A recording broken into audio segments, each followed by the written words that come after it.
Alright, elevator pitch time. Vigilante, city style, judge, jury, executioner.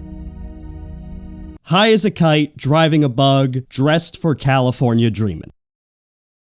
The city of Haven is a backdrop to a whole world of woven drama. Romance, suspense, action, crime, you name it, it happens in Haven. But only one character had enough of a hook and enough potential to be centered on. That chick's name is Lita. The Urban Avenger in its original conception was a salute to canon films and the wacky world of Italian exploitation in the 1980s.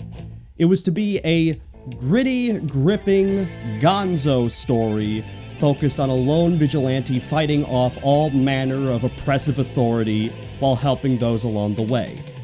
Originally, she didn't even have a name. She was just the Urban Avenger, a mysterious force patrolling the city, fighting the good fight. And then I started surveying the kind of character I had created. The slug line for her was, looks like a hippie, drives like a maniac, shoots like a sniper. Her loadout, exemplary.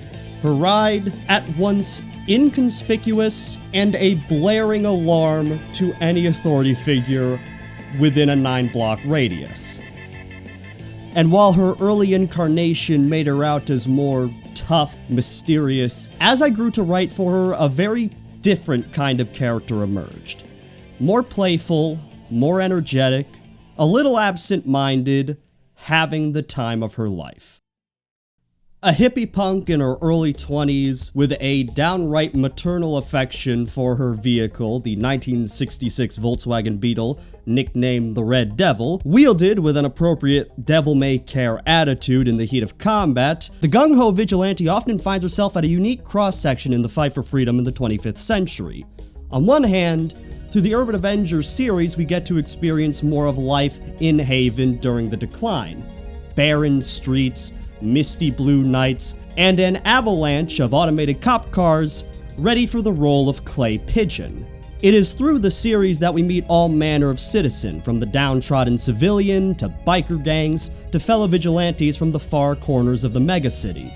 Such characters including Professor Smith, a dashing civilian scientist who looks like he came right out of an old dime novel. But it is through her eyes that she also sees the transition of the Force from the custodianship of General Godred to the custodianship of General Knox, her stories taking place in the 2460s rather than the main timeline of 2476. This also affords readers a chance to see characters like Captain Herrera and Commander Douglas in their field agent days. What it also leads to is a sort of confederation of fellow rogues within the city. The establishment of the Avengers Creed not only works as a centralized body for Lita to wield like a blunt forced object, like everything else she wields, but also gives the Force a centralized organization to work with in gaining new intel and planning for a final invasion. Nowhere else in this series am I allowed to salute the likes of Cobra and Deathwish, and in the same breath, create a double act inspired by British series The Avengers and John Pertwee of Doctor Who fame. But whether it's the biker gang melee of Blood on the Bike, the absolute hysteria that was the Professor's lesson, to the formation of the Avengers Creed formalized in the Good German, the first appearance of Agent Roger Steele in the Urban Avenger series, Lita and her role within 365 is not only a keystone to series continuity and to the adventures at large, but is simply some of the most fun I've ever had writing for a character, period. The core components of the character are all laid out right from the get-go in Android Antics, in which this short shit beats the living hell out of a towering android, especially after he makes the mistake of scratching her car, which she looks upon as her only begotten son. And therein lies kind of the quintessence of Lita. On one hand, she represents all the great excesses of classic 80s action, from the wildy on her hip to her reckless driving. But on the flip side, she cares.